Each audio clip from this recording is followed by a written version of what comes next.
L'Église est la maison du Seigneur et ceux qui l'habitent sont ses enfants, tous égaux à ses yeux. C'est ce que nous savons d'ailleurs, les hommes de Dieu nous le répètent à suffisance avec l'appui des versets bibliques le jour du Seigneur, au cours du culte ou de la messe. Seulement dans la pratique et à l'observation, comme le font remarquer certains pour les doigts de la main qui n'ont pas la même taille, il y a des façons de faire dans les églises qui fâchent et éveillent notre curiosité. Au-delà de la foi, ce don de grâce qui devrait guider nos agissements dans ce milieu par les secours de l'Esprit Saint, l'Église aujourd'hui, sans la juger, intègre des considérations et des pratiques pas toujours recommandées. Cette force instituante, dynamique de socialisation et d'intégration, souffre véritablement de nos jours de plusieurs maux. Elle aussi, décidément engloutie par la mondialisation et ses effets. Des pratiques pas du tout catholiques lui sont reprochées, nous n'aurons pas la prétention de les lister. Il y a tout au moins le pouvoir de l'argent qui la divise,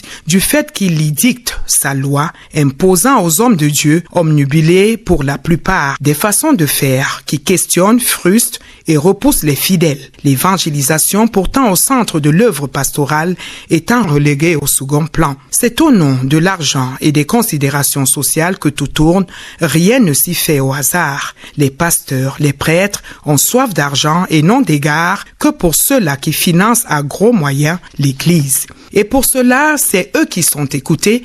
Ils ont des places de choix et de premier rang dans l'Église le dimanche, des parkings réservés. Ils influencent les avis des hommes de Dieu qui ne se réfèrent qu'à eux pour agir. Ils sont tous des responsables à l'Église parce que leur argent l'impose, occupent des postes clés dans l'organisation de la chapelle ou de la paroisse, des considérations qui sautent à l'œil et mettent à mal les autres. Guidés, eux, par leur foi et leur volonté de servir. La discrimination a gagné l'Église, elle est visible et palpable. L'argent, et encore l'argent, s'oppose ainsi au défi de la mission dévolue à nos pasteurs, englués dans des histoires que nous n'oserons pas dénoncer ici. Comment en sortir? Comment se détacher de toutes ces influences et espérer faire vivre l'Église? Seule la foi suffirait-elle pour l'avancement de l'Église?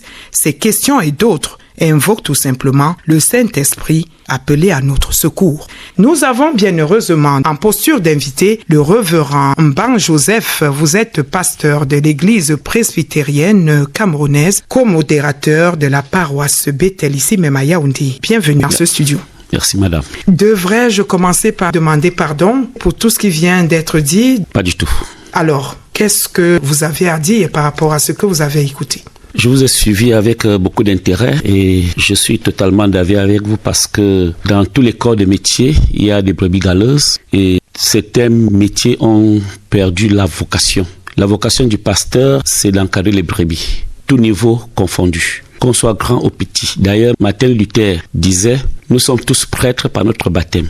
C'est pour cela que nous prenons la même Sainte Seine. Nous chantons les mêmes cantiques. Donc il n'est pas normal, mais alors pas du tout, qu'il y ait certains égards vis-à-vis de ceux qui, entre guillemets, ont l'argent. Et puis, nous ne connaissons la provenance de l'argent de qui que ce soit. Voilà qui est dit. Nous l'avons bien relevé dans cette chronique et vous l'attestez. Déjà, au lendemain de la célébration de la Pâque, quel est le bilan que vous faites de la foi de vos fidèles? Je puis vous dire que depuis que je suis pasteur, la fête de Pâques 2024 a été un succès, je pourrais dire à 100%. Pendant la Semaine Sainte, le thème que nous avons développé était vie de foi et persécution. L'argent faisant partie de la persécution parce que les gens sont soumis à beaucoup de choses à cause de l'argent. Le temple était plein pratiquement tous les jours et dimanche c'était vraiment l'apothéose. C'était beau à vivre. Dites-nous, est-ce que pour vous, cette représentation pléthorique des fidèles à l'Église justifie la foi ou alors était-ce un effet de la fête? Disons qu'il y a les chrétiens de Pâques dans toutes les paroisses de notre Église. On l'a souvent constaté d'ailleurs. C'est-à-dire que les gens vont à l'Église le jour de Noël, le jour de Pâques, le jour de la Pentecôte. Exactement. Et parfois la foi du petit enfant peut être au-dessus de la foi du pasteur. C'est pour cela que nous autres, comme pasteurs, nous pensons qu'il faut tout relativiser. Et il faut prendre chacun selon sa manière de vivre sa foi. Donc nous ne pensons pas que c'est la foule qui fait quelque chose, mais nous pensons quand même que cette fête, qui a été d'ailleurs arrosée par une très forte pluie, était une bénédiction. Peut-être que la pluie est venue pour laver aussi nos souillures, nos impuretés, et une invitation à nous purifier nous-mêmes de l'intérieur. Pasteur, venons-en à la thématique de cette chronique, les pratiques et les considérations. Dites-nous un peu comment cela marche à la paroisse Bethel. Vous avez des considérations, des pratiques du genre que nous dénonçons? La grâce que nous avons, c'est que la paroisse de Bethel est essentiellement bamoise. Et les bamoises sont d'un orgueil particulier. Chacun est fier de lui-même. Parce qu'ils sont grands de taille? Peut-être pas. Tout Mbamois pense qu'il est noble. C'est ça. Donc il n'y a personne qui peut marcher sur un autre. C'est pour cela que nous faisons l'effort de laisser les fils et filles de Bethel exprimer leur foi telle qu'ils la veulent. Mais il n'est pas superflu de rappeler tout de même qu'il y a des gens qui portent la paroisse. Dans toutes les familles, il y a des gens qui portent la famille. Il faudrait quand même leur donner un peu de considération, mais pas au niveau des positions assises dans le temple.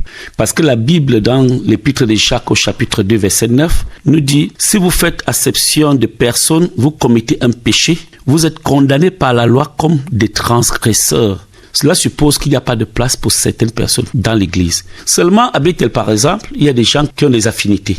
Qui ont leur place quand ils arrivent au culte. Donc il y a des gens comme ça qui pensent que peut-être que leur nom sera écrit en fonction de leur position. Mais ce que nous dénonçons, c'est pas tant que ça de choisir une place, mais c'est l'attitude des pasteurs généralement vis-à-vis de certains fidèles.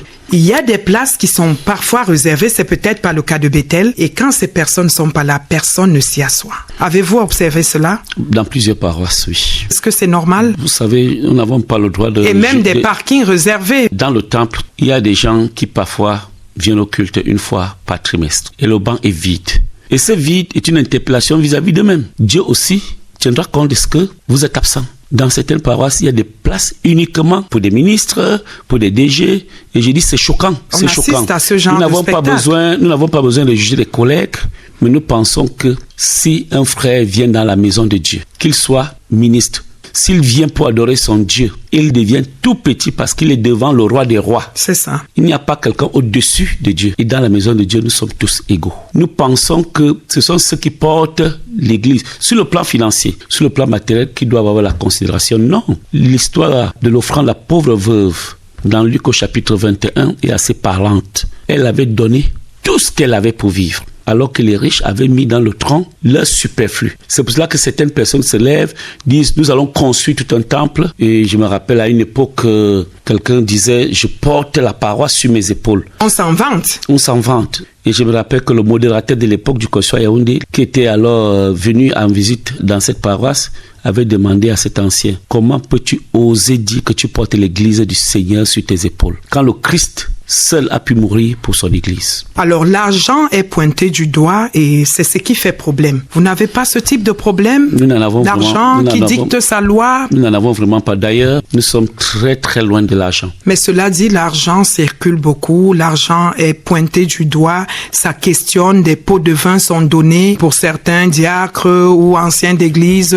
C'est des façons de faire, des pratiques qui sont dénoncées. Oui, à un certain niveau, nous sommes responsables, nos pasteurs, des responsables que nous choisissons et que nous consacrons. Au départ, ils sont comme des agneaux, pourtant habillés en manteau de l'eau. Et une fois qu'ils vont faire des pots de vin, ils vont habiller le pasteur avec des costumes, des petits cadeaux ici et là, et que le pasteur se sent flatté, il fait de lui ou de celle-là ancienne de l'église. Ce sont les mêmes qui sont les premiers à torturer le pasteur et en torturant le pasteur détruisent l'église du Seigneur. Mais à Bethel, comme je vous ai dit, quand vous regardez la configuration de votre paroisse, je ne vois pas. Il y a des candidats qui ont été proposés. Je ne sais pas si parmi tout cela, il y a un seul directeur. Nous n'avons pas besoin de ces considérations. Il y en a qui aiment trop l'argent. D'ailleurs, nous l'avons dit à ceux qui ont été choisis comme candidats, vous êtes anciens pour le peuple de Dieu. Et ça devrait être la même chose dans toutes les paroisses. Parce qu'à la fin, on n'est rien, absolument rien. S'il vous était donné de revoir un peu quelques pratiques concernant l'argent à l'église, quelle serait votre proposition? Je dirais d'abord que chacun respecte la parole de Dieu. Quand l'Éternel dit dans Malachie au chapitre 3, verset 10, « Apportez à la maison du trésor toutes les dîmes, toutes les, et c'est au pluriel. » Cela suppose que si vous avez votre salaire mensuel de 100 000, vous prélevez 10 000 tous les mois. Si vous avez fait une mission qui vous a donné 50 000, vous enlevez 5 000. Et c'est ça que vous apportez au Seigneur et le Seigneur vous bénit. Vous pouvez ajouter selon les dispositions de votre cœur parce que l'offrande est volontaire. Mais je dis, il ne faut pas que les gens se cachent derrière l'argent. Déjà, il y en a qui viennent à l'église pour pécher, pour des sectes pernicieuses. C'est autant de mots que nous relevons dans ces milieux. Oui, ça, on ne peut même pas se cacher. Notre église pullule des francs-maçons, des rosicruciens, des lesbiennes, des homosexuels. Et ils viennent chercher dans l'église. Peut-être à Bethel, pour le moment, on n'en a pas encore vu. Mais ailleurs, ça saute à l'œil nu. Nous avons dit que nous n'allons pas lister ces mots. Nous n'aurons pas la prétention de le faire. Mais c'est bien que ça vienne de vous. Vous le reconnaissez, au-delà de l'argent. Il y a bien d'autres mots qui minent l'église aujourd'hui. Quelles sont les solutions? Qu'est-ce que vous préconisez comme pratique par rapport à tout cela? L'Église a pour vocation prophétique la transformation de la société. L'Église est là pour appeler chaque être humain à prendre conscience des dérives. Parce que lorsque tu t'en vas, tu n'as que 4 morceaux de bois dans lesquels tu te retrouves. Exactement. Et ton argent, tout ce que tu as subi comme influence, les gens qui t'ont flatté, parce que tu veux les plaisirs, les honneurs de ce monde, tu n'emportes rien de tout cela. Donc nous, comme pasteurs, nous devons dire au peuple de Dieu, soyez sobres, contentez-vous de ce que Dieu vous donne. Et dans les solutions, vous ne pensez pas qu'il faille revaloriser l'enveloppe du pasteur? Est-ce que c'est pas ce qui pousse certains à se retrouver impliqués dans des affaires d'argent et autres? Si nous pensons que celui qui nous a appelés est riche et que nous avons tout par lui, nous n'avons pas besoin que les hommes augmentent notre enveloppe. Le pasteur, le prêtre doit être humble et rester à l'écoute de son Dieu. Parce que Dieu pourvoit toujours. Dieu n'abandonne pas ceux qu'il appelle à son service. Nous allons sortir par là pour les fidèles qui ont déserté les paroisses, les chapelles aujourd'hui, du fait de certaines pratiques des pasteurs et des prêtres. Qu'est-ce que vous leur dites? Que chacun doit garder sa foi intacte. Nous n'avons pas besoin de fuir parce que les uns et les autres influencent nos vies. Chacun rendra compte à Dieu pour lui-même. D'ailleurs, la dernière page, chapitre 22 de l'Apocalypse, au verset 12, il est écrit « Je viens bientôt et ma rétribution est avec moi pour rendre à chacun selon ce qu'est son œuvre. » Reverend Ben Joseph, vous êtes bien pasteur de l'église presbytérienne camerounaise, co-modérateur de la paroisse Bethel, ici même à Yaoundé. Nous vous disons merci d'avoir accepté cette invitation. C'est moi qui vous dis grandement merci. Et si je pouvais, j'allais le continuer jusqu'à demain matin. Amen.